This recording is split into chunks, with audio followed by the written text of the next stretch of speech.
Irmãos e irmãs, graça e paz. Nós estamos falando sobre fé, sobre homens e mulheres que exerceram fé no Senhor, tiveram fé no Senhor.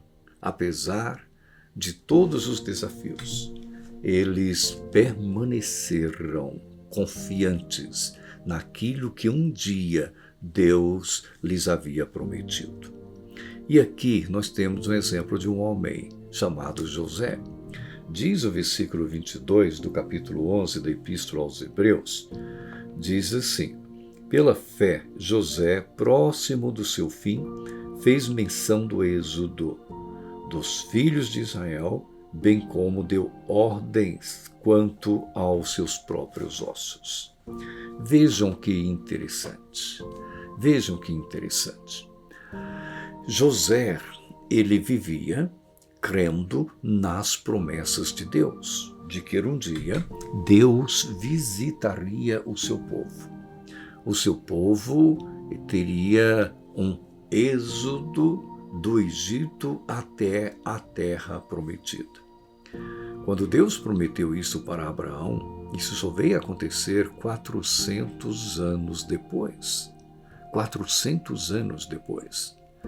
Mas apesar de tanto tempo, a fé de José continuava como se a promessa fosse dita no dia anterior. Ele cria que o seu povo sairia do Egito e que o seu povo tomaria posse da terra que Deus havia prometido.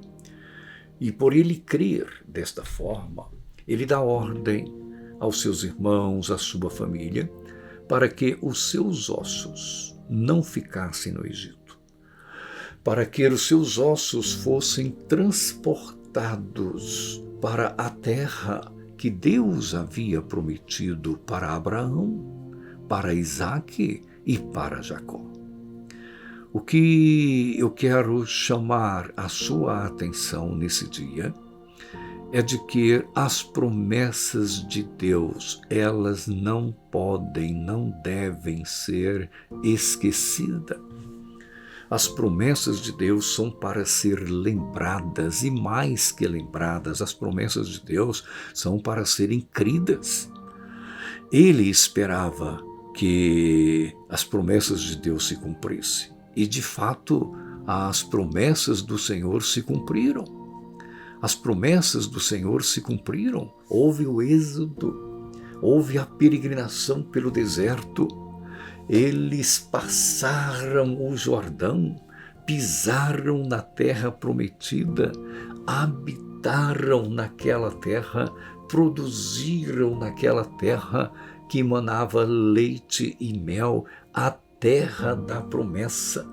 Meu irmão, minha irmã, não permita que o tempo apague as promessas de Deus na tua memória. Reaviva a tua memória com as promessas de Deus. Creia que aquele que um dia te resgatou, um dia te perdoou, um dia escreveu o teu nome no livro da vida, cumprirá na sua vida, na sua casa, cada uma das suas promessas. Creia, creia, creia, apesar de tantas coisas contrárias. Creia, creia e creia que as promessas de Deus se cumprirão em tua vida.